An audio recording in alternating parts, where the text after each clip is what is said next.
ഒരു കൊലപാതകമോ മോഷണമോ നടത്തി രക്ഷപ്പെടാൻ ശ്രമിച്ചാലും പലയിടങ്ങളിലും എല്ലാം കാണുന്ന ഒരാളുണ്ടാകും.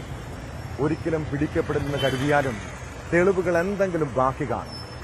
ബംഗളൂരുവിൽ ബൈക്ക് യാത്രക്കാരനെ കാറിടിച്ച് കൊലപ്പെടുത്തിയ മലയാളി യുവാവിന്റെ ക്രൂരത പുറത്തുവന്നത് CCTV ദൃശ്യങ്ങളിൽ നിന്നാണ്. ഭക്ഷണം വിതരണ ജീവനക്കാരനായ യുവാവിനെ കൊലപ്പെടുത്തിയ കേസിൽ കളരിപ്പയറ്റ് പരിശീലകൻ മനോജ് കുമാർ, ഭാര്യ ആരതി ശർമ്മ എന്നിവരെ പോലീസ് അറസ്റ്റ് ചെയ്തു. അപകടത്തിന് ശേഷം കാർ നിർത്താതെ പോയെങ്കിലും CCTVയിൽ നിന്നാണ് പ്രതിയെ തിരിച്ചറിഞ്ഞത്. ബൈക്ക് കാറിന്റെ കണ്ണാടിയിൽ തട്ടിയതുമായി ബന്ധപ്പെട്ട തർക്കമാണ് കൊലപാതകത്തിൽ കലാശിച്ചത്.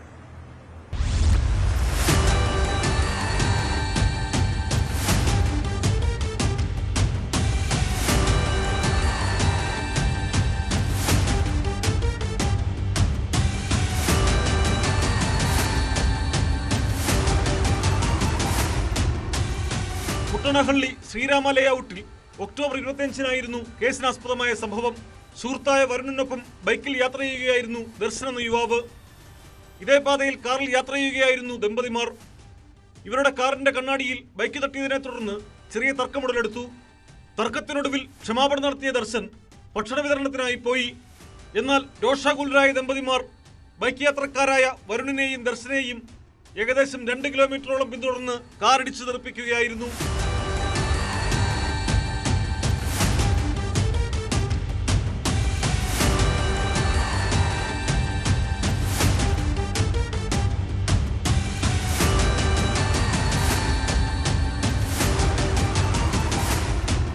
അപകടത്തിന് ശേഷം ഉടൻ തന്നെ ദമ്പതിമാർ സംഭവസ്ഥലത്ത് നിന്ന് രക്ഷപ്പെട്ടു.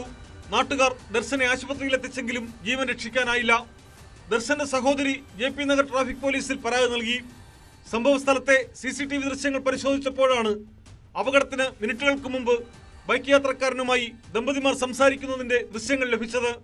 ബൈക്കിലിടിച്ചപ്പോൾ ഇളകി വീണ കാറിന്റെ ചില ഭാഗങ്ങളെടുക്കാനായി ഇരുവരും തിരികെ സ്ഥലത്തെത്തിയതും CCTVയിൽ പതിഞ്ഞിരുന്നു. ആദ്യ തവണ ബൈക്കിലിടിക്കുന്നതിൽ പരാജയപ്പെട്ടതോടെ കാർ U-ടേൺ എടുത്തു വന്ന് വീണ്ടും ഇടിക്കുകയായിരുന്നുവെന്ന് ദൃശ്യങ്ങളിൽ വ്യക്തമാണ്. ഇതിന്റെ അടിസ്ഥാനത്തിലാണ് ദമ്പതിമാരെ കണ്ടെത്തി അറസ്റ്റ് ചെയ്തത്.